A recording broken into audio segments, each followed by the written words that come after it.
little bit. I No, don't like Star. I don't like we Star don't. Wars. Star Wars No. is just okay. I love that. Was perfect. One of the first things people are going to see when they watch this is Geek's R2D2 hat, while he says, "No, I don't like Star Wars." It's You should see my AFI movie list that I'm checking off slowly.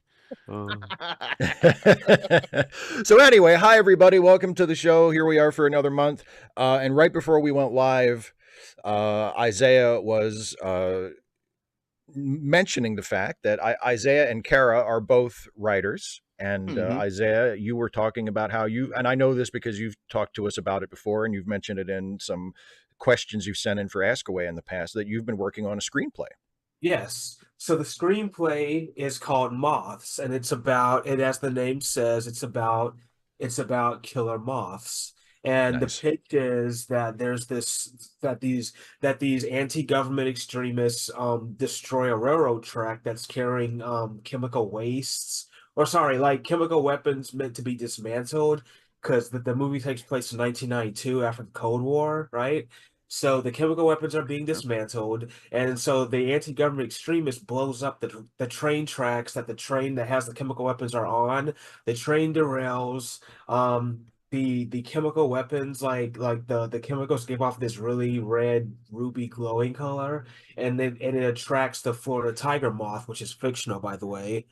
And so the moths like the moths feed on the chemicals, they mutate to start attacking humans and consuming human flesh.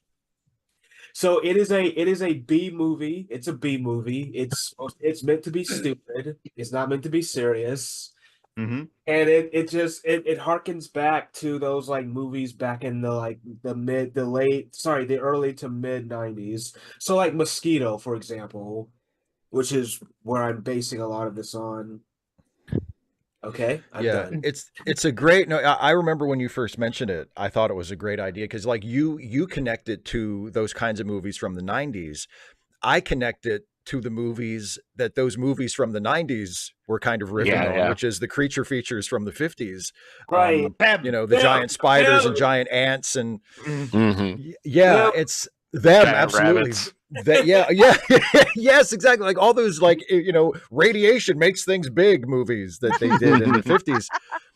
And imposter syndrome is a hell of a drug because like the whole time I was thinking, gosh, I wish I was a writer. Oh, wait. Wait, but you are. A little bit. Wait a minute. Isaiah, can I make one little tweak? Yes, please. Cocaine moth. No. Yeah, might make it easier to get produced. You can kind of try to slide it in there. Like, hey, this could be part of the franchise. What do you think? I got one better. Meth moth. Meth moth. That's I have a byline. It's meth moth. Meth moth. What the drug war goes wrong. The movie is taking place in the South, so maybe meth wouldn't be too far. Meth is maybe too obvious, Yeah. Yeah. Crystal moth and it's blue. Crystal moth. It's pretty good. That's a good job. Yeah, it's not about whether or not you can it's see it's obvious. It's about what you do with it. Exactly. Yes. Exactly. That's not Narcan moth. He's trying to come off heroin.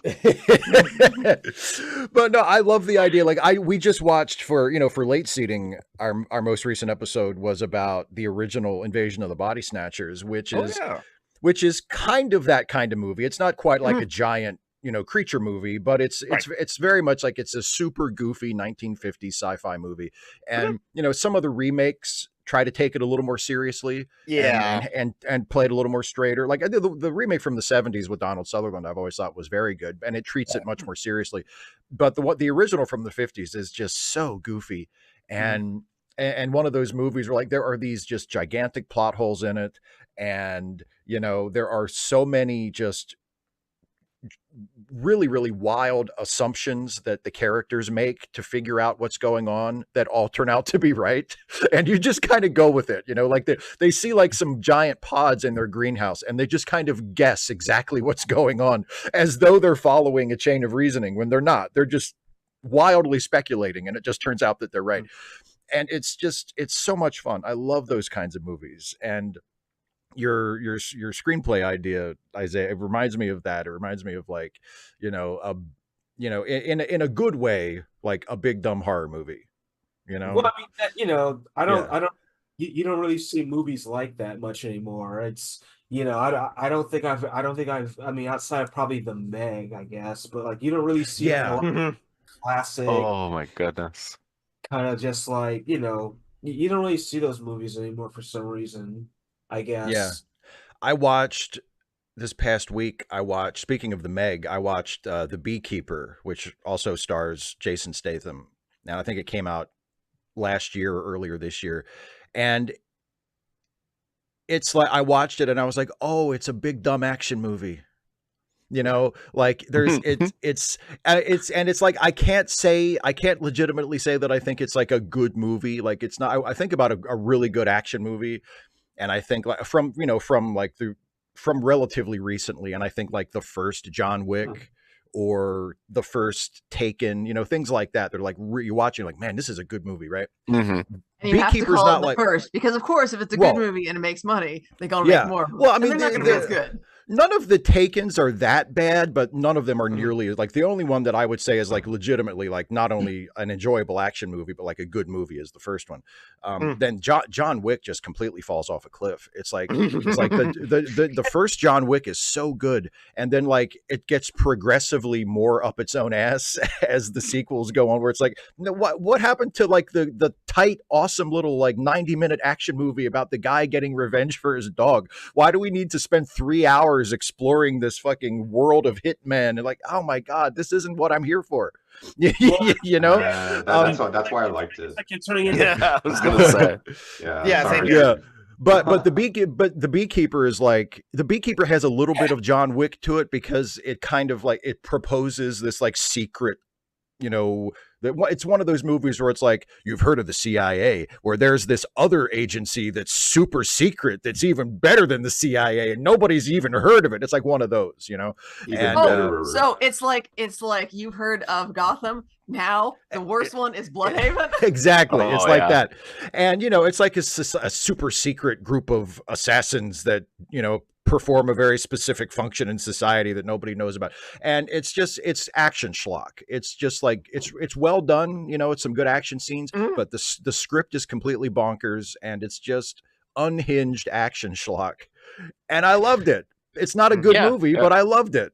Because you went into a movie starring Jason Statham, and you didn't automatically assume it was a big dumb action movie. That's of course, and that's, I mean, you have to assume that. That's why that's why I like him, because it's like, Crank was a serious movie. Yes, of course it was. Of course it was. He does two things really well: big dumb action movies and comedies that are taking the piss out of big dumb action movies. Yes. I find Jason Statham tries too hard. I'm beginning to think I've entered Crazy Town. One thing in movies that I love whenever they're able to pull it off is when a villain is gracious about their defeat. Like Blade Trinity, that movie of course has its problems, but this is one moment I think it handled very well, where at the end, Dracula, he's like, I don't need to survive, we got you. And I just love that when the hero defeats the bad guy, and the bad guy, if anything, is happy about it because they've got a successor, whether they want to be their successor or not. It's like, you'll be my legacy, you'll carry on my ideology just through your actions, or something like that. Yeah, you're right. It is tough to pull off. I want to get to everybody who's had their hands up, but first, you just reminded me of speaking of villains that, like, with that kind of an ending, it reminded me of the ending of Kill Bill Part 2. Where it's not like a successor kind of thing, but it's just, these two characters have been trying to kill each other for 2 entire movies, and the final scene between them is this really like touching, melancholy scene where it's like, yes, she has finally defeated the guy who tried to kill her and ruined her life, but they still kind of love each other. And it's like there's a sadness to it, even though there's also a justice to it. It's like, well, Bill's getting what he deserves. Bill is a piece of shit. But you're still kind of sad because it's just, there's like a dignity to it. Yeah. And it's such a great scene and such an unexpected scene, because usually almost always the action movie ends with, the hero killing the bad guy, and you're happy because the bad guy with has the head rise up of the head as well, like in Conan. Yeah, exactly. It's like, oh yeah, the good guy won. She got her revenge. And bad guy falls off a cliff. Bad guy falls off a cliff, gets impaled on something at the bottom. You know how it goes. But like in Kill Bill Volume 2, it's like, yeah, that happens, but it happens in such in an emotional way and such a beautiful way where like he wipes his mouth and he stands up and buttons his coat. And he's like, well, here I go. And he does it because of that utterly ridiculous premise where it's like, well, I touch your chest and you can take 3 steps and then your heart will explode.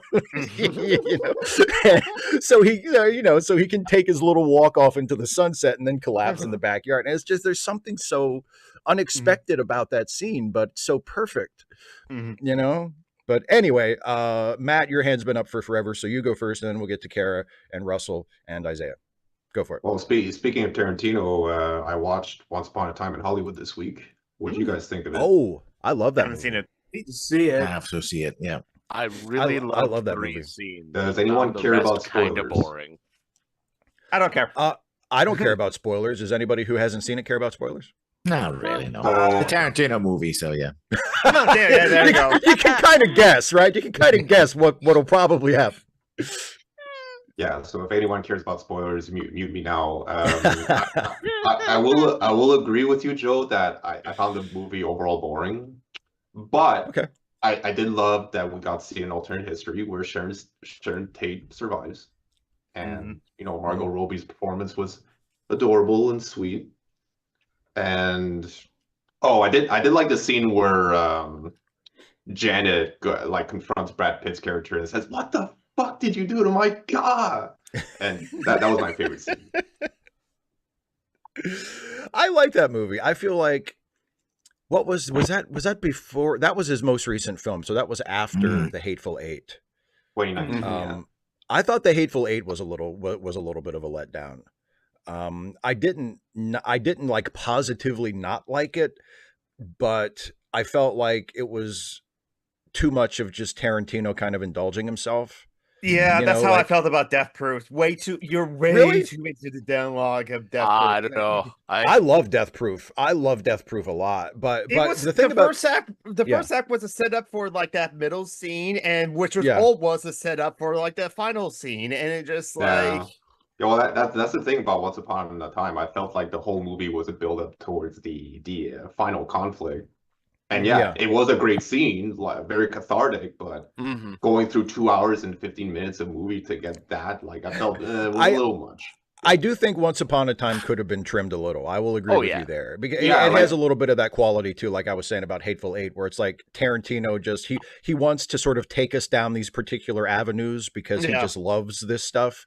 And it's like, okay, I get it, I love it too, but like you're making a movie, you're not Yeah. So funny. basically I kept thinking of Steve saying, like whenever he says, "Oh, you can cut some of that shit out," like I kept thinking about him saying it. And I would agree, even though I do really like the movie, I would agree that there's some stuff that it's a little shaggy. And how patient are you, and how patient you are with it depends on how much of a Tarantino fan you are. Like, I mean, I am generally a fan of Tarantino, so I'm willing to be a little more patient with it. But yeah, if I was like assuming that he was not Quentin Tarantino and he didn't have final cut on pretty much everything, which I assume he has, if I was like his producer, I would be kind of tapping him on the shoulder going, the second act is a little long, buddy. I mean, you bring up a good point that like Tarantino has the clout to like basically still make an auteur film and instead of like a mass market corporate product. So he's one of the only ones who does, and has a shot at the film actually being seen by somebody. Unfortunately, I mean, I wish that was the case with more filmmakers, but maybe once Hollywood implodes and we'll like the author-driven film will come back. Maybe we'll reach that era again. That'd be nice. Now that makes me think about an idea for a short film, and the title would be "This Could Have Been an Email." So it's, yes, yeah, and it's just a little bit of vignette when you go from these movies. And it's like, oh, this movie was 2 hours long. No, and you like a 5-second or 10-minute, like 5 minute sketch. Like this could have been the movie. Next and next That's and such next. a great idea. Yeah. Just what you said that was at the F word. Cocaine email. Cocaine email. I'm gonna stop with that. By the way, that's how but that's how so many movies were probably pitched. It's like this was I'm sure there are probably Hollywood executives who can be like looking at the Oscar nominees every year and going, "Well, that was a cocaine email, wasn't it?" Remember that one? Email. That was a cocaine email. I guarantee Barbie was a cocaine email at some point. That's a great movie. It's a great movie. I love Barbie, but I'm just saying I'm sure there was a cocaine email in that development process. Somebody was on cocaine. Dude, let's make a movie about Barbie. Holy shit, the doll! Yes, the doll, man. There's a Candyland movie. You just Stephen King's book publicist referred to his email during the 80s and 90s. I got another cocaine email. Here comes another cocaine. It's that. And by the way, speaking of movies that were cocaine, like Maximum Overdrive is literally it was a cocaine pitch. It was a cocaine script. It was a cocaine shoot. It was a cocaine edit. You just reminded me. Mattel wants to make movies for all of their toys now, including Thomas. And I'm just thinking, please don't explain why the trains are alive. Don't say it's magic or something. Just make it 1-to-1 our real world where everything's around the same, except the trains have faces and speak. But everyone treats it as normal, like they don't even acknowledge it. Well, I'm glad you brought that up, because in the Barbie movie, spoilers for anyone who hasn't seen it, there is an executive that asks, what's the Barbie world? How does it exist? Is it like an alternate universe or a figment of our imagination? And the rest of the executives immediately cut him off and say yes. So the filmmakers Exactly. knew that that's not what we give a shit about when we watch the movie. We just exactly. The thing is, they already did that premise when they made a movie ages ago, and it was garbage. There was nothing like the books, right? So I'm just saying, if they want to make it good, just make it normal, except the trains talk and nobody acknowledges it. You're assuming they want to make it good. That's not necessarily what they want. They want to make money. That's big assumption. Big assumption. And that sounds like a horror movie to me, because all of a sudden you're walking into the train station and the train has a face and a bad CGI goes but look, welcome to the train station, buddy. It worked with Thomas the Tank Engine. But they all have faces and personalities. Yeah. I will give general audiences credit. I think we're past the point where people will just see movies for the hell of it. I think it actually needs to be good and get decent word of mouth, because the latest string of blockbusters have been flop after flop after flop. But then we had the Barbenheimer phenomenon, and they were two really great movies that tried something different. And that was the story of 2023, right? That it showed Hollywood, hey, we're sick. I don't know if I'd go that far, because it was just genuinely a good year for movies. If you look at who was nominated this year, it is just all bangers. The Oscar nominees were really, really strong this year. I agree with you there. I still haven't seen every single one of them for the Best Picture nominees. I think I'm still missing a few, but the ones that I've seen have all been at least very good, and some of them have been absolutely fantastic. Also, Spider-Verse wins every category. So, I'm sorry. There's just one last thing I want to say to add to. I'm sorry, I didn't catch their name. Whoever said that sounds like a horror movie. That's kind of the yeah.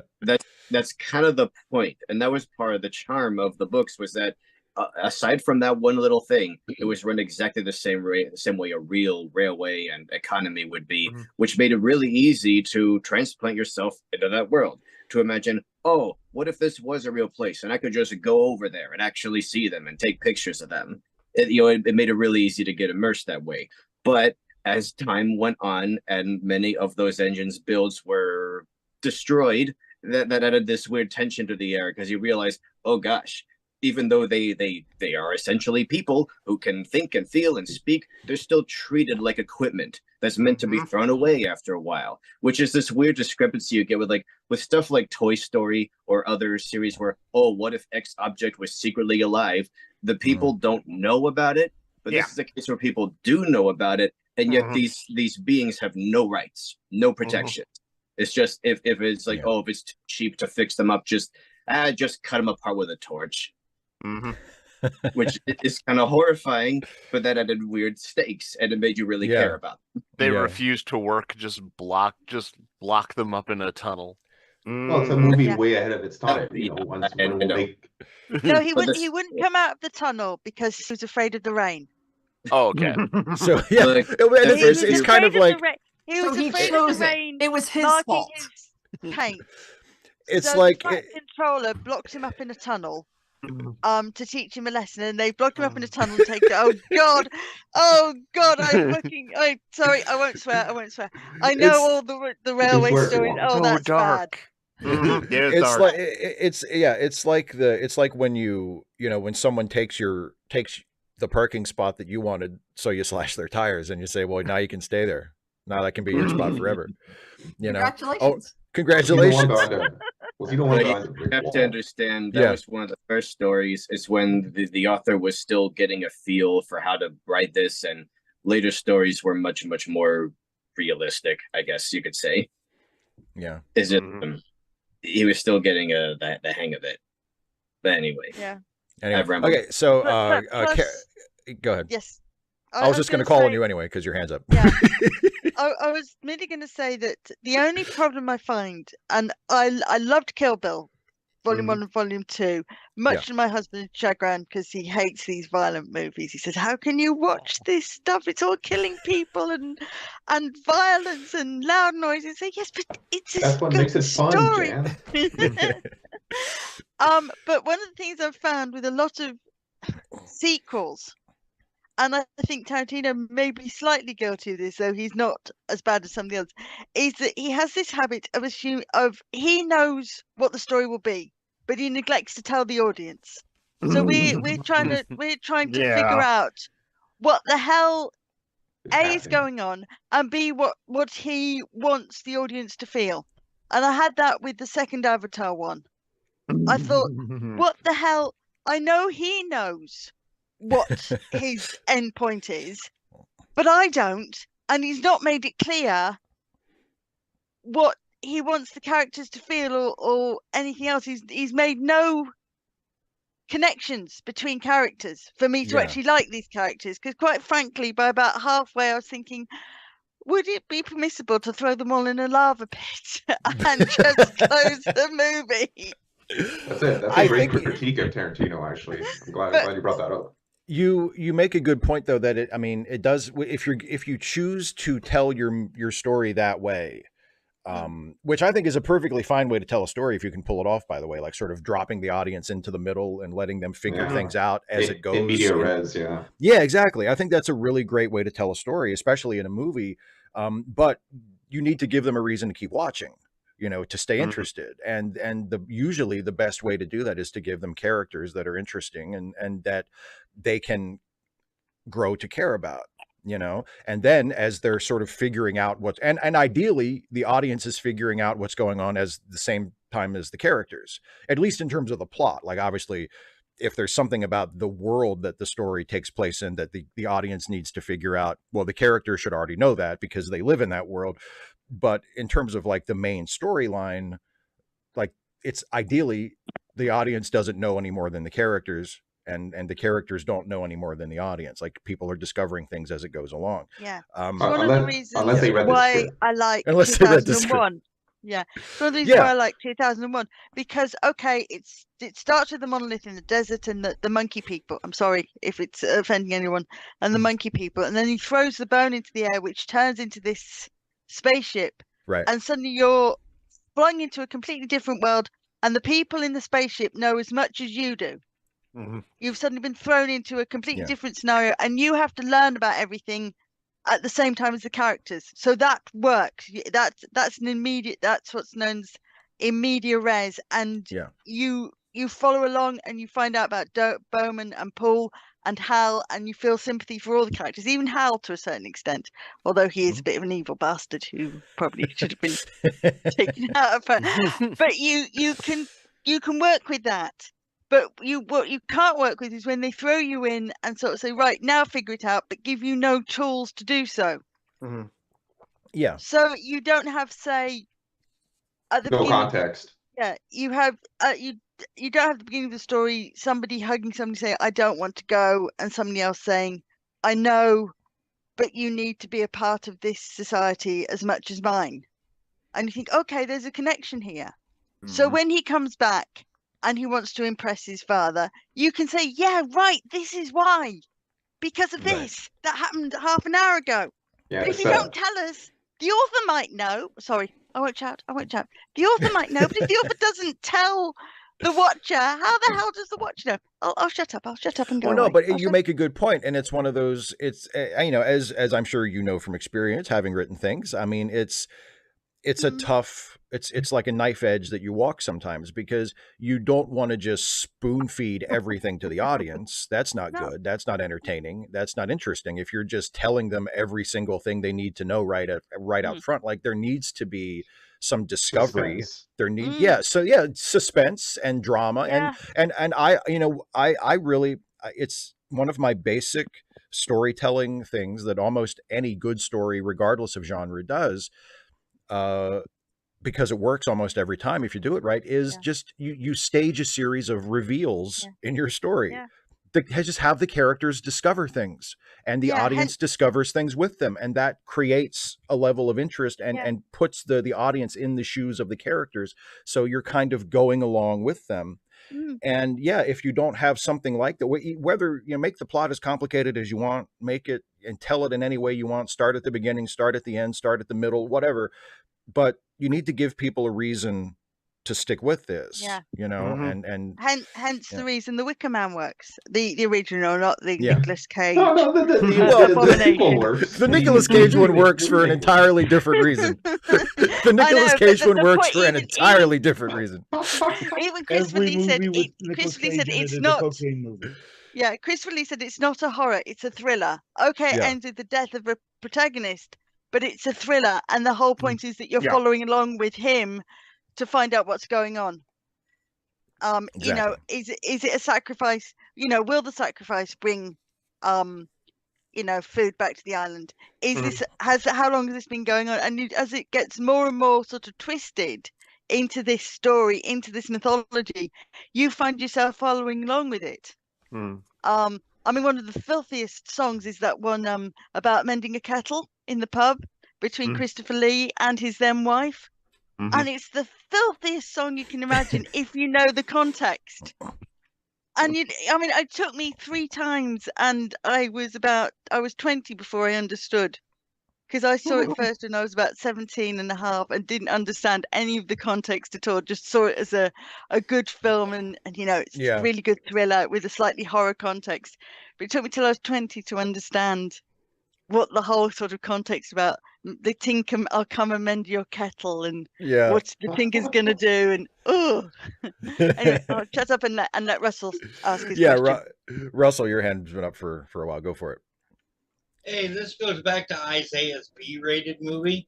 Yes. Okay. B-rated movies aren't bad ideas. I love many films from the 80s that were B-rated.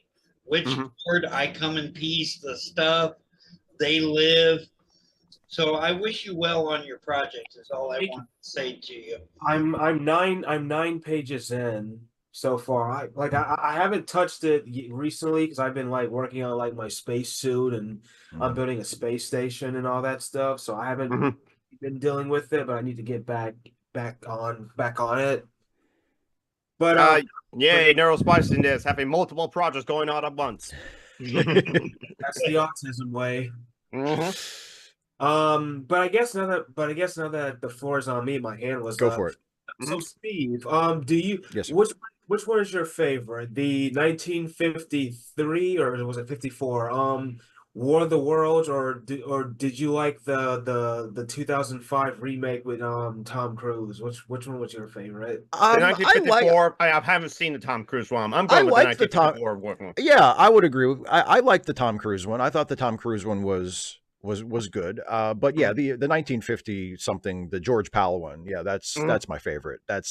I mean, because like the Tom, I think Spielberg directed the Tom Cruise one, if I'm not mistaken. Yes. And it's not bad. I mean, it's it's an updating of the original story. It takes place in modern times as opposed to when the story takes place. Of course, the story took place in modern times when it was written. So it's not a bad movie by any means.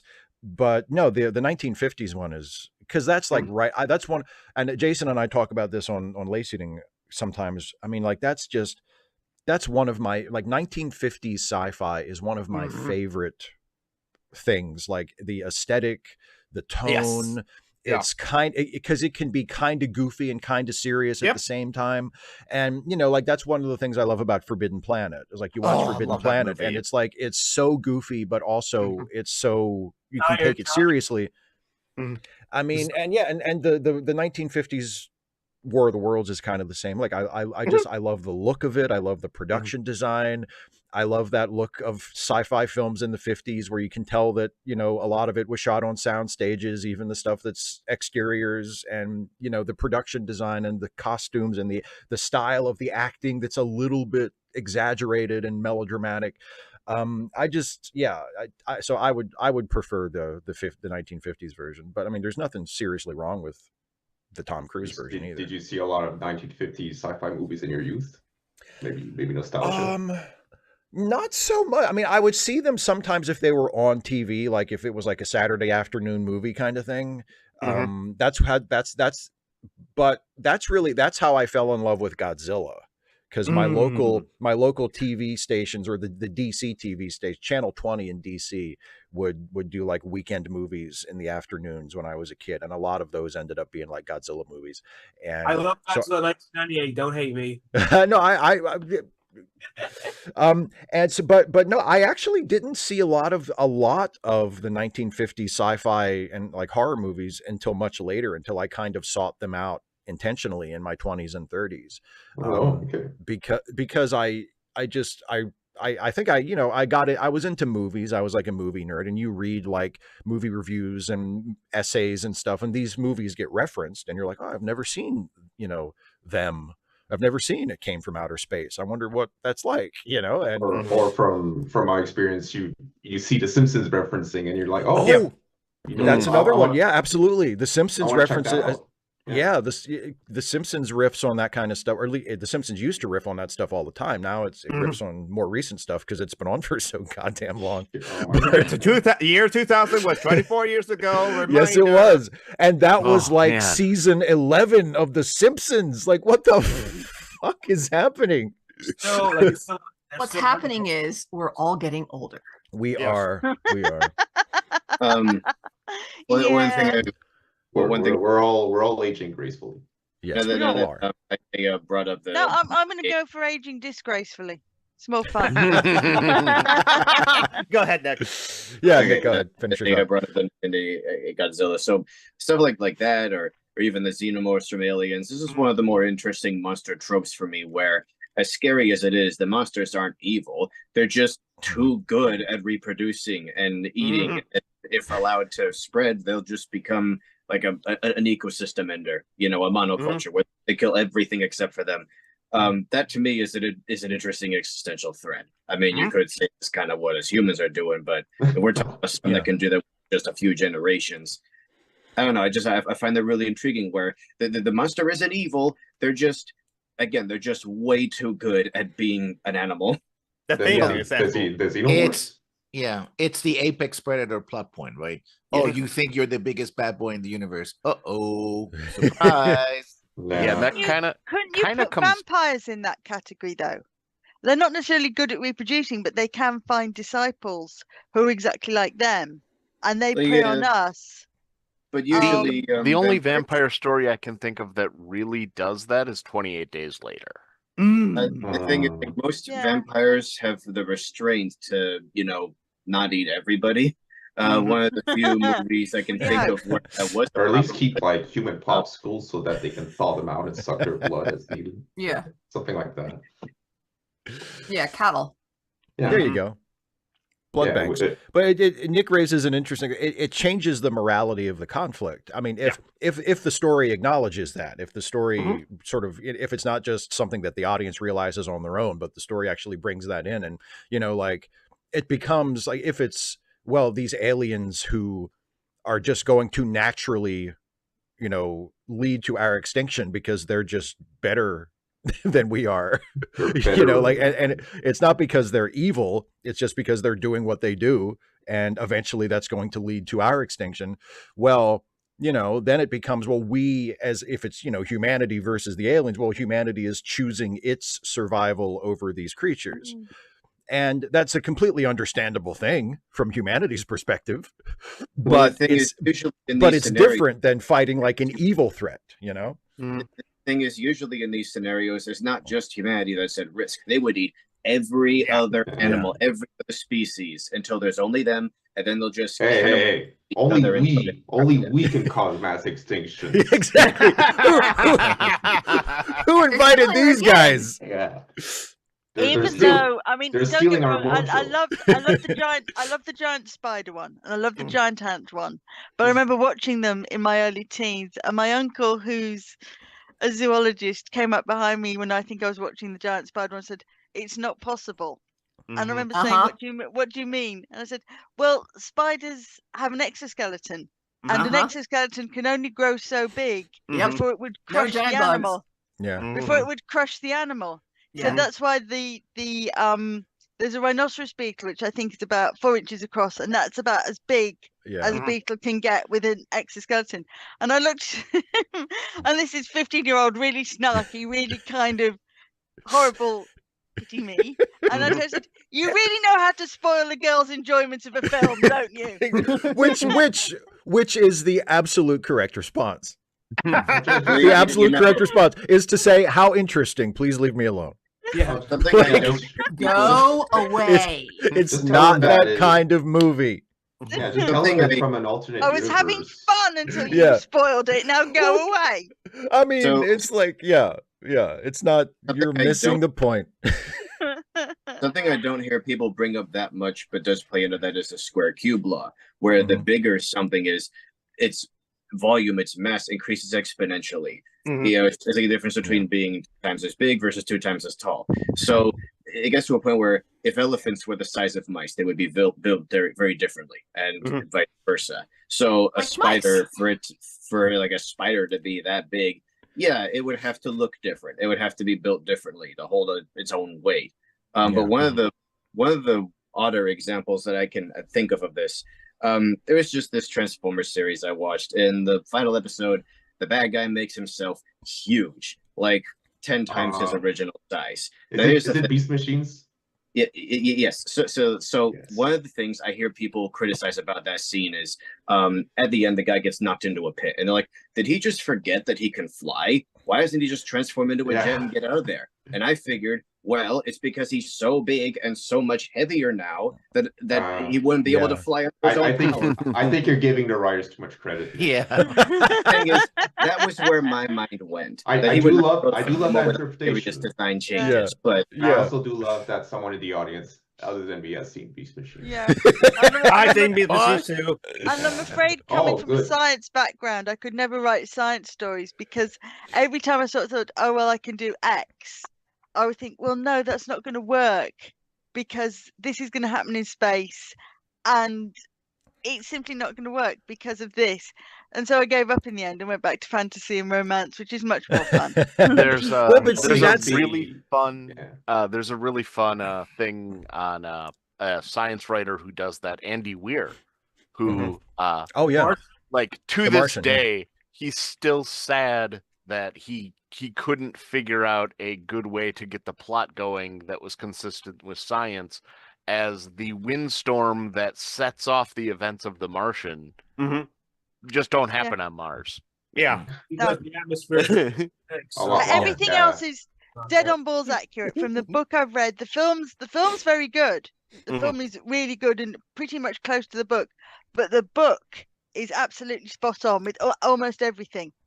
Even the horrible bits where he talks about the astronaut putting his spacesuit off and on again, the fact it's giving him sores and bruises because he's getting in and out of it, and the fact that he has to plant potatoes in his excrement and all the rest of it, and you're thinking, yeah, I know that you have to do that sometimes, but I really didn't want to know that bit. Well, you don't. I mean, you don't have to. He chose to. You can starve to death. The other choice was death, and he chose. You can die. Death. It sure you was. can die. Yeah. It sure was. Random request time. When you work in the medical field, it's important to watch some of that stuff. Yeah. Anyway, I'm sorry for Rambo. The point I was making was just that was kind of the inverse of nitpicky, nerds going like, oh, where that was where my mind went. And I know that most people don't know about some like the square cube law, but I was willing to give the writers the benefit of the doubt.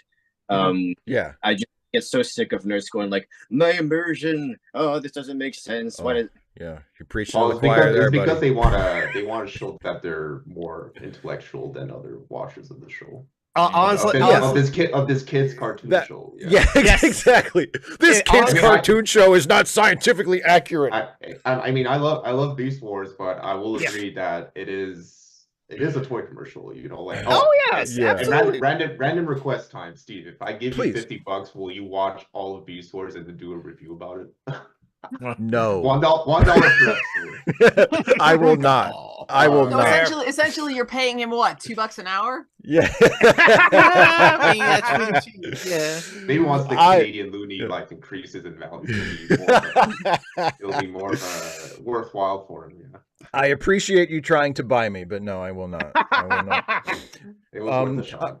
It was worth a shot, and I respect you for taking your shot. Okay. Question.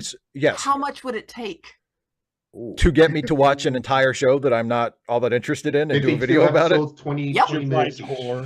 I'll have to do some calculations and get back to you. All right. Well, you got about 2 weeks. I do. What happens in 2 weeks? Your next Ask Away. Oh. And, Put it on your Patreon. I'm writing it down. Yeah, that's going to be your question. How much would it cost to get you to watch a show that you I've got a aren't question inclined now, to watch? Okay, okay, fine. Yes, right. I'll make post it once the link to submit your questions. I'll try to think of some bullshit to say in response to it. Okay. I just want to say one thing related to that. So I have to really admire just some of the design choices, because the big ones, they turn to cars and trucks and whatever, but then they get smaller, more energy efficient, human-sized bodies. So what do they turn to now? Well, on planets that haven't gone through their industrial age and don't have things like cars or trucks, they can just disguise themselves as the local wildlife. Makes perfect sense. Powerful local creatures. And it makes twice as much sense in this case, because when they get here, our atmosphere it has too much energy. It's radioactive to them. It makes them shut down. But luckily, Earth's animals have evolved to tolerate that ambient radiation. So having those pelts, it doesn't just give them a disguise. It protects them. I'm just like, that is so freaking smart. And it's such too much of a good thing, as Optimus Primal said. Who, contrary to most people, Optimus Prime was not my childhood hero. It was his successor, Optimus Primal. I just love when writers are able to come up with really simple, clear to understand explanations for things. We don't need to get into all the nerdy stuff but what about the do and this contradicts this and so on. Yeah, exactly. Why was his name Rhinox before he became a rhinoceros? Does that matter? That's one of those shut up. That's one of those shut up nerd questions. Exactly. It's like, shut up. Just why do you want to enjoy the show or not? Do you want to enjoy the Chain Guns of Doom or not? Just watch the show. That the early explorers thought it was related to the unicorn. There you go. Sure. There you go. Another nerdy answer from another nerd. Well, it's like you want to. Sometimes you just want to sit people down and you say, do you really want to take time out of this show to explain this? Do you really want this to be in the show? Is this important enough to spend time in the show talking about this? So there's just one last thing related to this I want to bring up. Years ago, you're right. in 2018, I made a fan comic called Beast Wars Future, where instead of going back to like prehistoric times, it took place about 300 million years in our future. Humanity had long left the planet or gone extinct. All the continents had merged back together into a new Pangea. The world was like very different. They didn't even call it Earth anymore. They called it Gaia. And it was about a new generation of characters who all turned into weird future animals that obviously haven't evolved yet. And I pulled from every speculative biology thing I could find. The Future is Wild, Dougal Dixon's books like After Man and The New Dinosaurs and so on. Marc Boulez's Domaine, Les Animaux du Futur. And I just went, I love speculative biology. I love when people imagine, oh, what are antelopes going to look like a bajillion years from now? Will they even have fur? Yeah, that kind of thing. So, John, that's a great direction to take a Beast Wars successor series. I love it. So, John, did you ever watch the Life After People? Have you ever heard that show before? No. Oh yeah, I've heard of that. Yeah, the documentary. Yeah. It's interesting to imagine. Yeah, it takes inspiration from the book "The World Without Us." I think. Yeah. Okay, Patrick, your hand's been up for forever. So yeah, sorry. It's okay. We're all guilty. None of us can shut the hell up. It's no problem. Yeah. Go ahead, Patrick. One of my an annual tradition I have is to watch Brandon Lee and The Crow around Halloween, and since it's coming out on 4K, I was wondering if any of you all have some thoughts about the movie. I like classic. I never touched the sequels with a 10-foot pole myself. Rest in peace, Brandon Lee. Yeah, I love the movie. It was so 90s. It's one of those movies. You say, oh, 90s. This is 90s, right? It was dark. It was going for, literally dark as well as, thematically. Oh, yeah. It had that violence, but it was well calibrated. It never felt exaggerated. This guy's going for revenge. Why exactly he was doing what he was doing, right? And you care about the characters too, as well. Yeah, you care about everybody, and ultimately you care about. I also like the fact that you have the clueless cop who doesn't know what to do. I need to arrest somebody. Something wrong is happening, but I'm powerless against both the drug dealers and the other person, and the crow. And like at the end, it's like, well, I guess this happened. Which is how a lot of people felt in the 90s. Things happened in the 90s. A lot of people went like, I don't know. I guess that happened. I love the movie because I've never seen the original Crow. I saw the one with David Boreanaz and the guy from Terminator 2. The kid. Robert Patrick. No, Edward. Patrick Furlong. Oh, okay. Yeah. Or Edward Furlong. You're right, Edward Furlong. Yeah. Poor guy. So is the first one also starring the late Tui Trang? Or is that a different Crow movie? The first one is Brandon Lee. The first one's Brandon Lee, yeah. Okay. So I want to say the main reason that I love the movie is because I don't just go there for action or edginess, the dark stuff. I love that it's a very sentimental movie. Yeah. It's surprisingly feelsy. And I think that's what saves it, what carries it, especially when you know what happened to Brandon Lee. And so that's a lot of heart, it makes every moment of him hit harder. Yeah. So yeah, The Crow, great movie. Recommendation by everyone that has seen it. That's a good and lessons learned. I think that's a good description. It really is one of the most 90s movies to come out of the 90s. If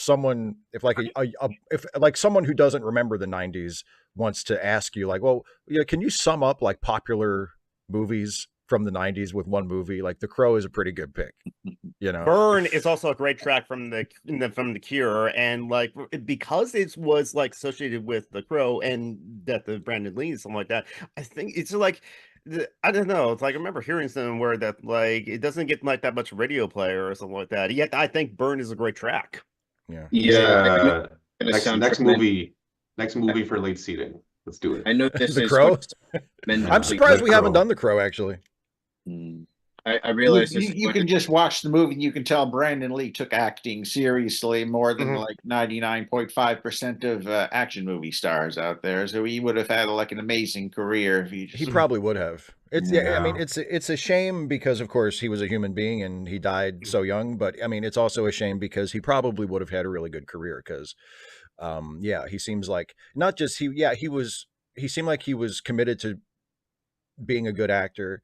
And he just had a star quality. He had a presence that a lot of people don't have, that you can't really. He would have made his dad proud for sure. You can't teach that. Yeah. Oh yeah. And he would have been different than his dad. Yeah. It wouldn't have just been like, oh, we got another Bruce Lee. Like I'm sure he probably would have primarily ended up being an action star, but it would have been of a different kind. Yeah. Nick, you were saying something? Okay. I realize this is incredibly, tremendously selfish of me to say, but I do wish that it was. There have been moments where I've heard that song burn, and I really identify with it, and wish that I could like do something with it in my own series. But it's basically untouchable because it's Brandon Lee's eulogy. It's the Brandon Lee song, so like nobody, and.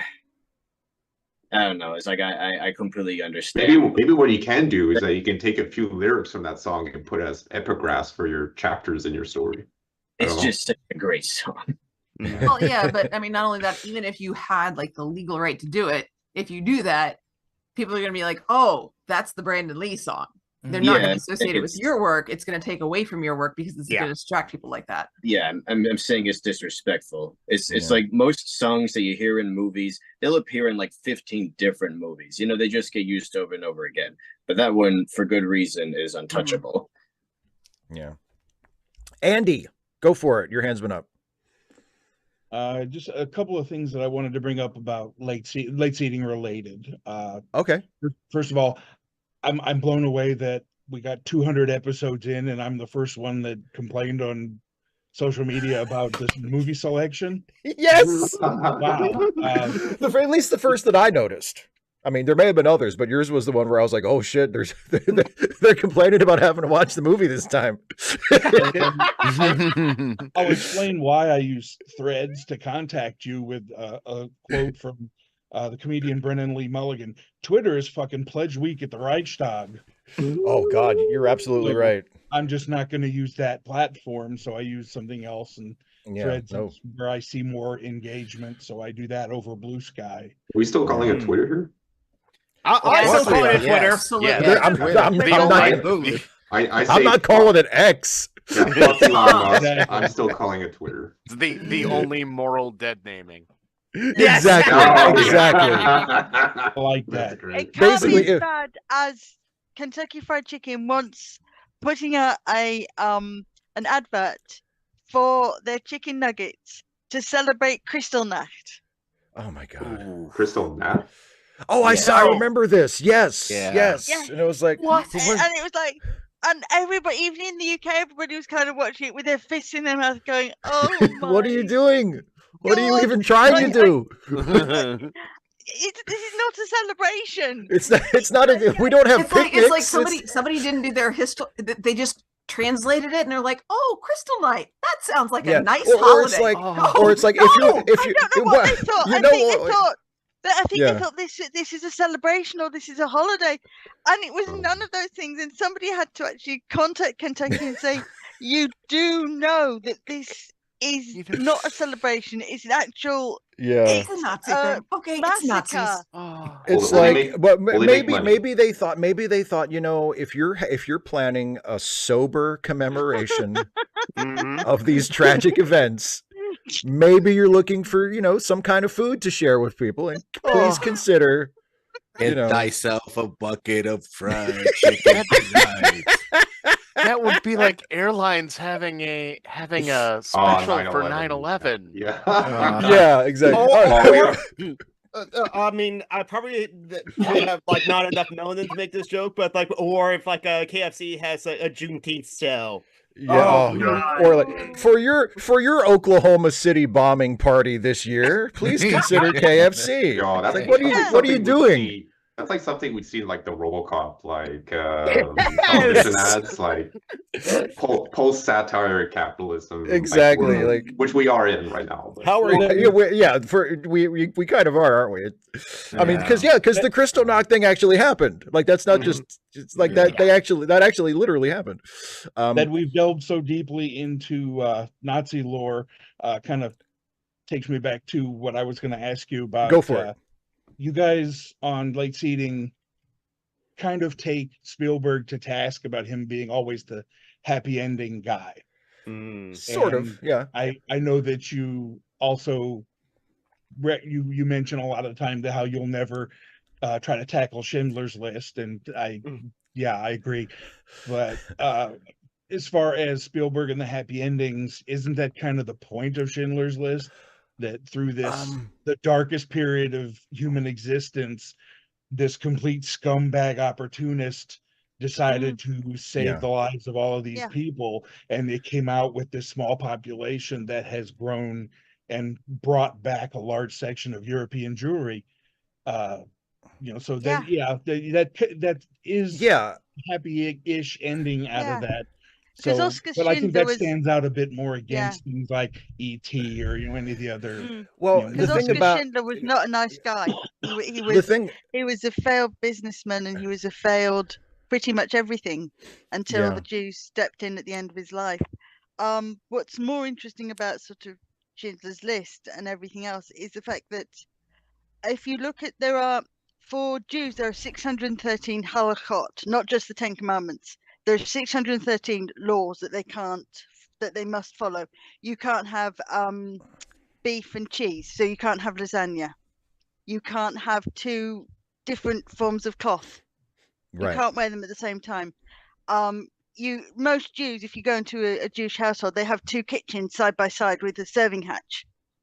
So you have one set of cutlery for one set of food and another set of crockery for another set of food. But for Reform Jews, there are 614 halachot, and the last one is "Thou shalt not let Hitler triumph," which I always thought was an interesting one. And now shut up, Stephen. Let you finish.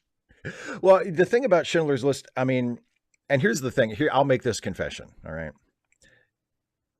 If Jason lifted that ban, I would totally do Schindler's List on Late Seating. Because I have absolutely no shame whatsoever. I would be curious to see how that played out and how quickly you got canceled. Well, but here's the thing. Because I love Schindler's List. I think Schindler's List is a great movie, and it's one of Spielberg's greatest films. And it's just I admire everything about it. I think every performance is fantastic.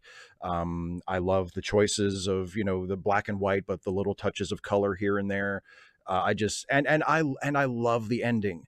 And I remember when it first came out, I was in high school when it came out, and there was a friend of mine who was like a big history nerd who went on to be a history teacher. So he lived that shit, right? And he liked the movie, but he didn't like the ending and keep in mind, we're like 13 at the time, but we're talking about this. We're talking about the Holocaust movie we just saw. And he liked the movie, but he didn't like the ending. And I said, why could you not like the end? How could you? I like the ending. Is like my favorite part. It's so beautiful. When they give him they give him the ring that they melted down their own gold for. And it says, he who saves one life saves the world entire. And then, and all he can think of is, I could have gotten more. Like, oh my God, what a beautiful ending. And very my Superman friend said, and my friend says, well, but that didn't happen. And I just wanted to strangle him. I was like, who cares if it didn't happen? Did you point out that the dialogue may not have been accurate word for word because nobody actually recorded it? And because they were speaking English? Why were they speaking English, dude? Well, that may not have happened exactly like that. Most of what happened actually happened, and we have it from the oral tradition of the descendants who spoke of what their parents and grandparents had actually said to him. But and not in Schindler's English. own reactions. Well, no, Yeah. no, not in English. Oh, for the love of God, David! That's my point. nitpick. It's quibbling. It's quibbling, and it Yeah, I serves wouldn't the wanna I can see story. if Dana the and I whole have a movie meet. like We're this. going Not- to we're 'Cause going to I have go over this with my students all the time. We're actually working on a personal narrative now. And I tell them, I'm like, because they're thinking back into their own personal histories. I'm like, look, I don't have a time machine. I'm not going to go back into your third grade year and record it and then come back to you and say, this didn't actually happen this way. If you can't remember something and you know, it's important to you, but you can't remember all the details in your mind, let your heart fill in the rest and go with that. Go with what serves the story about what was important to you and why. That's the central thread. And let that be the central thread. That's the point of this assignment in their case. Yeah. And the ending of Schindler's List is a great example of that, because like it's, you know, because Schindler's character arc in the movie is he starts out as like this businessman who just wants the cheap labor, you know, opportunistic, and he gradually comes to actually care about what's happening to these people and to begin to act in ways that hurt his business, but that save more people. Yeah. He became a good capitalist, a good, yeah. one of the good ones. As much as you can be. I mean, and you know, and of course it takes that kind of circumstance for that to happen. Or, you know, and honestly, the only way he does become a good capitalist is by doing things that are against his capitalist interests. Yeah, exactly. For the business guy to be like, you know what, I'm gonna not let them get mass murdered. Okay, you know what, you're a good guy now. And the thing is, sorry, I want to jump in. So low. Yeah, I want to jump in a little bit. Okay, go ahead. Is that sorry? Go. Jump in. The message of that ending and the whole movie is the fact that in the darkest times, you could be a Schindler. Yes. You could do the right thing. People say, I don't want to do the right thing because it's too hard. Look, this guy was always at a moment's breath of getting shot and had his head blown off and lose everything and fail. And yet he kept trying. And his last thoughts were, I could have done much more. Yeah. So I think that's the message. Not okay in this tragedy, not a tragedy, a horrific human man-made genocide. You can be the difference. You can do something big or small and be the right person at the right time. Right? The apocalypse brings the best out of everyone. Well, it can, but it can also bring out the worst. I mean, exactly. Yeah, it's true. It's similar to Nicholas Winton, whose also final regret was, I wish I had done more. And it seems to be something that covers across the whole generation of all these people who actually did go out and do these amazing things. From Alfred Battle, who you've probably never heard of, to the Chinese diplomat, to and I can't remember his name, but he actually was imprisoned. I can't remember his name. To various other people who risked their lives, and their final regret was, I should have done more. I should have got more passes. I should have got more people out. And you do end up sort of feeling there's only so much someone can do. That's also and true. You gave everything you could, and your descendants are proof of that.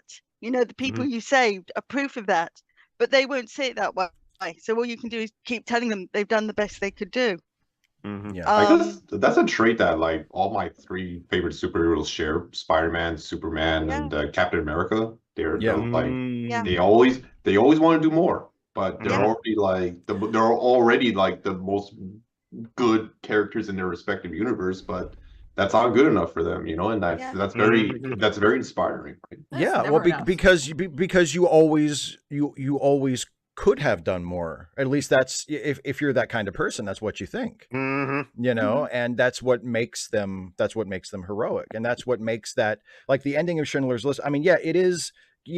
People, you know, make that joke like, well, wow, Spielberg even found a way to give the Holocaust a happy ending. Like, it's a happy ending in a sense, because it doesn't, like, you don't leave the theater feeling just completely devastated, because there is a little bit of, you know, triumph at the end, because at least these people made it, you know, at least there was this much good salvaged from all that horror. But it's still not, I mean, the only reason, like, the ending is also very tragic to me, you know, because, like, Schindler has, has helped to do all this good. You know, he's helped to save, he's at least saved this group of people, but that he doesn't, you know, it like it all hits him at once at the end, you know, like he finally, it crashes down on him, you know, when he sees the ring and, you know, and all of a sudden he sees everything in terms of, you know, like why, like basically, why did I get out with so much? Even though he's given up so much, he still sees everything that he still has. And he's like, why didn't I give everything away to get more people out? You know? And of course there's that the big dramatic moment is when he pulls off the Nazi pin, which is, you know, that's Hollywood. That's like a Hollywood moment. That's like a big melodramatic thing, but it works. Like there's truth to it because like there's the symbol of everything that has been the cause of all of this. And he's worn it on his shirt or on his jacket the entire time, you know, to fit in so that they wouldn't get suspicious, so that he would still be a party member, even though he's secretly doing all of this stuff to undermine what the party is doing. And he finally just takes it off and looks at it. And he says, I could have gotten one more out for this. You know, this is gold. I could have gotten money for this. I could have gotten one more. And that's what he settles on. Not like I could have gotten 10 more or 20 more. I could have gotten one more person and I didn't. And that just, and he's devastated by that. And that's when that's how we leave him. You know, he doesn't have a moment of happiness. He doesn't have a moment of triumph. He has a moment of, I could have gotten one more person and I didn't, you know, and he's surrounded by people who are grateful to him and who love him for what he did. And he can't take any joy in it. It's just fantastic. So, you know, if we did that on late seating, like, I mean, look, if you want to understand all the jokes, I mean, look, here's the thing. The difference between doing Schindler's List on late seating versus other movies we've done on late seating is usually when Jason or I tell a really tasteless joke about a movie, it's something that is sacrilegious to us. Mm-hmm. But we do it because that's our sense of humor. We have a sick sense of humor. Like when I make an Apollo 1 joke, right? It's like, of course, I mean, I revere astronauts. I think Apollo 1 was a horrible tragedy. When I make a flippant remark that references Apollo 1, like, yeah, that's a horrible, horrible thing to say. But most people aren't going to be horrified by that. You know what I mean? Like but if I make a flippant joke about Schindler's List, that's sacrilegious to everybody, or almost everybody. It's like self-deprecation in a way. Yeah. So exactly. You know, so it's a different kind of tasteless. It's tasteless that might actually, where people wouldn't be looking from the outside and shaking their head and going, "Oh man, I can't believe he said that." People might actually feel that. Yeah, exactly. People might actually feel that themselves and go, "Oh shit, I can't believe he said that. That was fucked up." You know, and they won't find it funny. They'll be offended by it or hurt by it. And that's not what you're going for. So, you know, it's a little trickier, but I mean, I think the main reason why Jason doesn't want to do it is he knows he'd have to cut so much out. And he doesn't want to have to edit that much. He doesn't want to have to edit the episode that heavily. That would be too much work for me. I don't want to do that. Nope, I said that was mine. I got it. We can't have that. No, Steve, you said this one. Can't have that. You know, anyway, 3 more hands up and we're past our usual time anyway. So Geek, your hands up. You go first. All right, I'm gonna try to keep this short. Okay. It's at the intro, so I will paste the links as they go after I put my hand down. But like what I originally wanted to raise my hand was mentioning about like cheesy movies as well too. Which along that vein, John Burns, you had a $7 super chat that Mars Attacks was fantastic and an Invasion satire. Yes, which goes helpfully along with my point that like speaking of Godzilla movies, Shin Godzilla, the director Hideki Anno, who also did like Neo Genesis Evangelion. So if you think it was like this is how nerds are, it's like he also did that.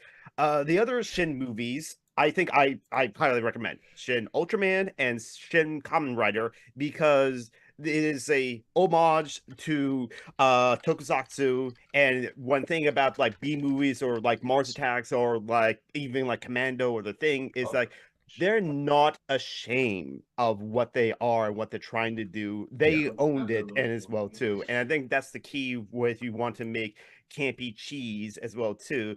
Don't be ashamed of what you're doing. This is Flash fucking Gordon as well 100%. Too. It's just like go the whole on cheesiness, and just like what Dana said earlier, is not what the thing's about, is how it is about it as well too. And so that's so recommendations of Shin Kamen Rider and Shin Ultraman as well too. And I'll mention the other super chats from John Burns because he'll complain if I not mention it as well too. there was a story about like humans fighting a ship built by Parademons. Humans could have walked in the air vents because of the size of the Parademons. Okay, probably was in referencing something that wasn't mentioned, like bugs can't be too big and logic in like our movies and stuff like that. And John Burns, another $7 super chat. So you gave $21 to like Steve Shives. Thank you for that. Thank you, John. We're not going to have like a centuries-long debate about the meaning of Abrahamic words throughout the Bible, are we? No. No. That's Wait, we're not? That definitely didn't already I did all this research for nothing. Yes. Anyway, I'm done now. I'll post the links. Reminder to the links that page. And all right. Joe, you now. Yeah. Joe, you're up. Throwback kind of far back to when we were talking about War of the Worlds and knowing and understanding the original book, and that it was essentially a story about a story to the British people about the colonialism they were doing happening to them. Aramaic, not Abrahamic. You do know in the War of the Worlds it's two stories, don't you? It's the story of the journalist, but it's also the story of his brother.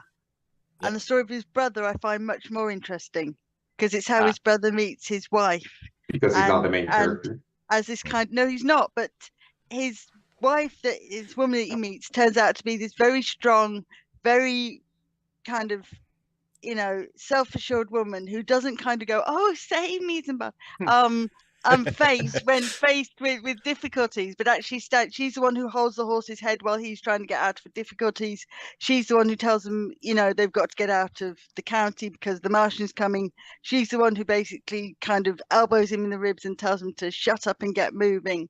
So she's the strong one in sort of the second story, but everyone sort of concentrates on the first one. The journalist, and I'll shut up. But knowing the actual like real life that happened that inspired that story, it makes the end of that book and the movies and everything adapted on it so much more grim, because initially when the British came to places, they did die of those diseases and they mostly left, but then they came back. Yeah. Hey, that's right. That's a good. Yeah, we sort of need like an analogous like War of the Worlds, except for the American Empire. Oh, that would be really interesting. I'm just Star Wars, the Empire. Economic, what do you call it? Military police kind of stuff. Yeah, that would be really interesting. Oh yeah, Team America World Police. Yeah, there we go. Freedom is the only way. Where they where at the end of the first action scene where the Paris is completely destroyed and they're like, "You're welcome, we saved you." Let's go get some freedom movie fries. Kind of at the end falls on the side of but it's good that we're doing that. Yeah, well, that's kind of hate that. Hey, well, that's us than the Russians or the Chinese. Yeah, that's the South Park in it. That's they couldn't get away from the South Park thing where it's like, everything's terrible and it sucks, but it really shouldn't be any other way. Head emoji of the world. Also, hello, Serious Mind. He did not get that notifications, which is why he did not jump into the thing. Head emoji of the world, which I'm guessing is the sequel to War of the Worlds. Then sounds like hegemony of the worlds. I've never heard of that, but it sounds like it would be hegemony of the worlds. Yes. Okay. That'll be the American version. That'll be the American version. Yeah. Hegemony of the world. Okay, Isaiah, your hand's up, and then Russell mentioned in the chat that he had a question too, so we'll let him go last. But Isaiah, go for it. So I'm gonna make this brief. So I've been thinking about the last the last 4 Star Trek TNG movies, and I have to say, I think I'm gonna phrase it in a popular opinion. Oh boy. I like Nemesis, and here's why. Because I feel like Nemesis had a much more coherent story than Generations and Insurrection. I'm not counting First Contact in because everyone loves First Contact. First Contact is amazing. but I didn't understand.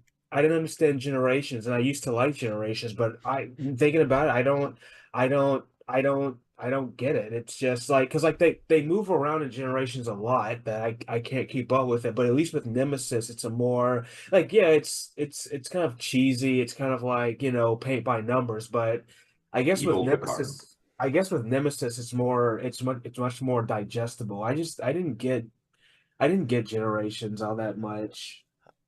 I mean, I don't think Generations is a good movie either. Mhm. Like I agree with you. The Generations is a piece of crap. The Yeah, reason Generations why, is meh, yeah. the reason why I think Nemesis is worse though, and I mean, I just like just like with you like the '98 Godzilla, and I mean it's completely fine to if I think that Nemesis is a pile of crap and you think it's not, that's completely fine. But the thing that like apart from all the little problems I could have with it in terms of like the script and the direction and all that, when I watch Nemesis, it just seems like there's no energy to it.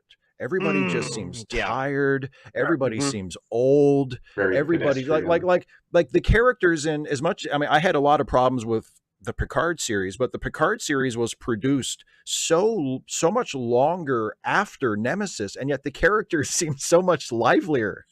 You know what I mean? Like the characters, the TNG characters who come back in season 3 of Picard, they all seem energized and lively and ready to go, and everybody in Nemesis just seems tired and exhausted. Hello, can I have my paycheck, please? Thank you.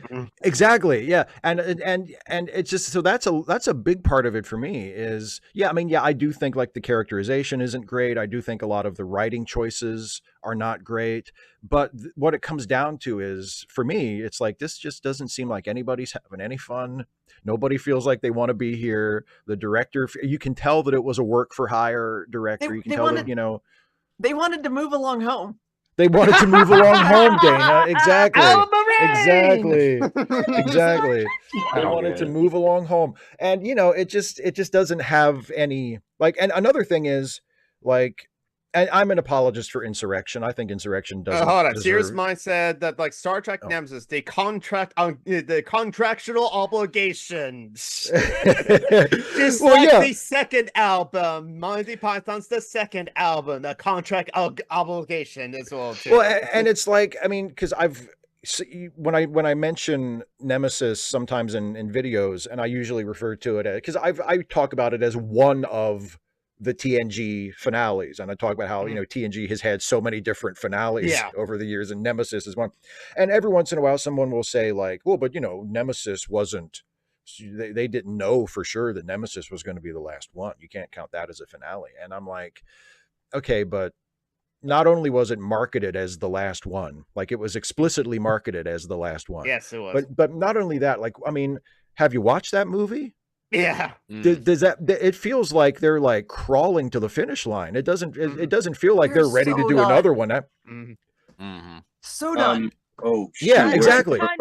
I kind of based one of my Next Generation novels, which I'm sort of still completing, on partly on Nemesis, partly on the fact that partly on Picard, but less of the Picard is this man who kind of resigned from Starfleet because he wasn't allowed to go back for the Romulans, but more that he did go back and, well, he wasn't rewarded, he wasn't chastised either, which is where the whole story starts. But he is retiring at the end of this. He's in command of a new Enterprise, a Sovereign class by now. I know. Just run with me. But he's in charge of a Sovereign class vessel, and he's been there's a new Romulan sort of, not planet, but for the Romulans who survived, they've got a new planet that they can inhabit. But he's taking somebody to be married to the new Romulan praetor, and this is the whole kind of plot, that he's taking somebody, but this person he's taking was actually saved by the old Tasha Yar.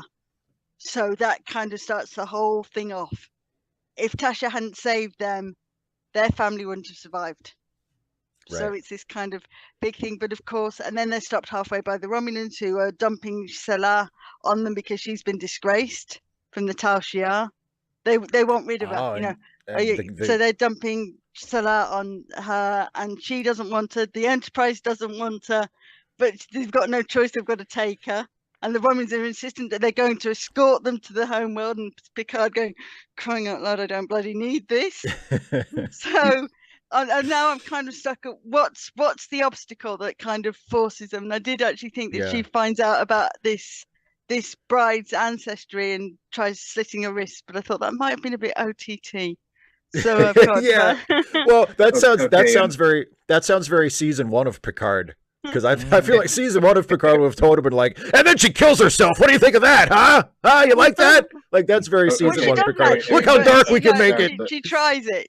She tries it, and then all these things come out. Why is she hidden this? Well, because because she's a half Klingon. Because Klingons don't admit to being in trouble, and we did everything by ourselves. And I was told not to. But you have a shrine in your garden, for crying out loud. You have a small chapel in your garden. You have priestesses to do everything. Why don't you talk about it? Because we just don't. They're like guys who don't ask for directions. Yeah, exactly. Yeah. Exactly. Okay, everybody, we are now 20 minutes over the hour. I'm just gonna say one of the funny, unintentionally funniest moments in Star Trek Picard was when Worf heroically killed an unarmed Ferengi half his size. Yeah, you go, Worf. Good for you. Cut that motherfucker's head off. Well, he didn't want to suffer the Worf effect. But the dialogue I just quoted, right? Yeah. Yes, Deep Space Nine. Yes. Deep Space Nine. Because Klingons will fucking do that. Like they don't care. I can't suffer the Worf effect if I kill the new guy. I did. Credit where credit's due. Credit where credit's due for the Picard show. I think it was either the last or the second to last episode of season 3, which neither of those I was a very big fan of. But there is that one moment when Worf hands his sword to Riker, and Riker just immediately drops to the floor because it's so heavy, and he's like, Jesus.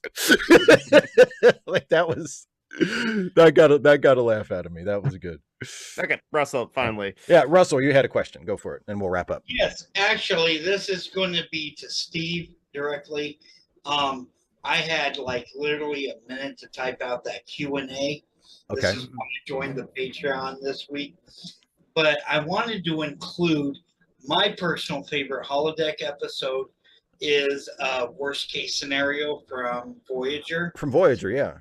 And then I talked to another YouTuber who loves Star Trek, does a lot of content. I don't promote on channels, but just go with me on this. Okay. Anyway, him and I talked, and he had mentioned, oh God, forgive me if I forget the exact number, but 11001001 episode. Yeah, the Binar episode. Yeah. And from season 1. Futures Imperfect. And I was like, oh, I don't think you're doing that in your holodeck batch this. So was that a different concept for you? No, I'm not doing every single holodeck show in this batch. I'm doing 8 in the batch that I'm doing right now, and then next year I'm going to do more because there have been so many holodeck shows, and so I'm not doing every single holodeck show like in chronological, and I'm not necessarily doing them in the ones I'm doing are in chronological order, but I am skipping some for this batch. So like this, well, it would make sense to me that Binar episode really isn't. You got like 10 minutes of holodeck time, and the rest. Well, but I do that is going to be in the next batch. I do have the next batch already selected. I'm going to do it next year. But 11001001 is in that. Because there's not a lot of holodeck stuff in it, but it does the holodeck stuff that happens in it is important. So that is, but yeah, I like in the current batch, like I'm doing Elementary Dear Data, but I'm not doing the second Moriarty episode. I'm saving the second Moriarty episode for next year. I think I'm and same thing with Barclay. I think I'm doing the first Barclay episode, Hollow Pursuits, but I'm not doing any of the subsequent ones. So in your first batch, if you don't mind me asking, final question, will Worst Case Scenario and There's one other one, and I'm blanking on it. Be in your first batch. Let me look it up. I can't remember. I know worst case scenario is going to come up at some point. But I'm not sure if it's in this upcoming. Yes, worst case scenario will be in the batch I'm doing right now. Yeah, the ones coming up in the next batch are the ones coming up in the next batch are Elementary Dear Data, Hollow Pursuits, Our Man Bashir, It's Only a Paper Moon, Worst Case Scenario, and Bride of Chaotica. Those are the Bride of Chaotica. It's actually a good episode. Yeah. Yeah, Bride of Chaotic. Yeah. I mean, that's the thing. Thank you for answering that. Thank you, Steve, so much. Of course. The thing about Voyager, I mean, Voyager did do a lot of really rotten holodeck shows, but even some of the rotten ones, they at least managed to come up with something different to do with the holodeck. Not you know, headphones. Like, you know, it wasn't just, oh, let's just do the big goodbye all over again, which is what a lot of them feel like. For good and bad. Like even some of the better holodeck shows feel like, oh, it's like we're doing the big goodbye again, but just with a different story, you know, with a different genre or whatever.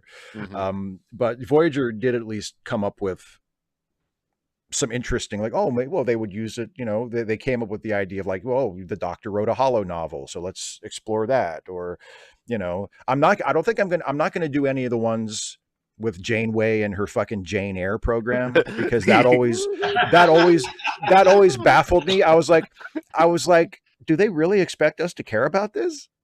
No, like, I understand. I thought it was the turn of the screw. Oh yeah, that's that. Maybe it was more the turn of the screw than Jane Eyre, but it's like, I understand why if Janeway was a real person and, you know, she had this, you know, resource at her fingertips. Okay, I understand why a human being would be, why if you were playing the program, I understand why Janeway would be interested in it, but it's like they're spending a lot of time on this as though we're supposed to be invested in this game, basically, that Janeway is playing. Like, I don't give a fuck about this. Like, is this going to end up going anywhere? I hated the book anyway. I had to do it as part, when I went to university, I had to do it as part of my access course to get the points to go to university. Oh, I hated that book. I hated it with such venom that that I actively went to my tutor and said, can I do anything else? I will do anything else. I even said, look, I think I may have even got down on my knees. I was a very young, sort of 32 at the time. So I went down and he said, I will do the Great Gatsby. I went down and I will do the Great Gatsby. Please don't make me do the turn of the screw anymore. And it's so weird, because if like the meta writing, like the progression along the seasons had kept Janeway's character like consistent and built off it, instead of her being kind of a different person from episode to episode. Yeah. Like a whole deep dive into her personal life and what she does to decompress could work, but because they didn't, it just doesn't. Well, yeah, and that's the thing. Like, if it felt like those scenes were about Janeway as a person and were giving us some insight into her, that's one thing. But like, it felt like we're just watching her play a game. And it's like we're just following along as she does this holodeck program, and like we see like plot twists in the holodeck program, and I'm like, does this have anything to do with anything else? Like, I'm not just going to sit here and watch her play a fucking game. I don't give a shit. Like, yeah, this ain't no let's play. Come on. Yeah, and we'll get, that's a whole other thing. But anyway, okay. Time to end the show. We've gone half an hour over time, which is fine, by the way. I'm not complaining. How long do we usually do? Yeah, that's true. We usually go a little bit over time anyway. But blame me, it's my fault. It's all her fault. It's all our fault. It's all everybody's fault. It's all everybody's fault, because we all have such interesting things to say. It's not a problem. It's a good thing. But anyway, and we feel we need to say it before like we forget, or like I have to remember it. And I am glad. I must be heard. I am glad Steve got to see that. I got to see Fred Hayes too. Yes, that was really cool, by the way. I saw your Facebook post about that. Is so awesome. The Fred Hayes. How old is he now? He's in his 90s, I think. Whew. Yeah. That's amazing. Genuine. Oh, wow, Isaiah. I'm somewhat jellified. I only had the pleasure of meeting Michael Collins, and that was many, many years ago. Well, I mean, Michael Collins is right up there too. But I mean, any of those, any Apollo astronauts, but especially someone like with a connection to, I mean, in Michael Collins's case, Apollo 11, or with Fred's case, Apollo 13. I mean, Did that's you guys like, know that Fred Hayes got to fly the Enterprise, the test shuttle? I think I heard that. I think I knew that. Yeah. I didn't know that. Star Trek. I think I knew that. I didn't know that actually. But yeah, I mean, that's like a living, breathing hero. You know what I mean? That's like a part. That's walking history there. That's amazing. It's so cool that you got to meet him and hang out with him. Yeah. So anyway, on that note, thanks everybody for watching. Thanks everybody for being with me. Don't forget patreon.com/Steve Shives, or click the join button if you want to support my YouTube work. Also, don't forget charitylinks.page to help out some friends of ours who need a helping hand. And Geek also added the links to the YouTube chat a little while ago. Please make use of those. And that's it. We'll be back to do this again in about a month. So thanks everybody for watching, and thanks everybody in here for joining me. Steve. Great being here. Cheers. Thanks again, everybody. Bye. Bye, everybody. Bye. Bye. Go see a movie this week. Hey, different show. I saw. Well, I did see Deep Impact last night, so that counts. There you go. Bye, everybody.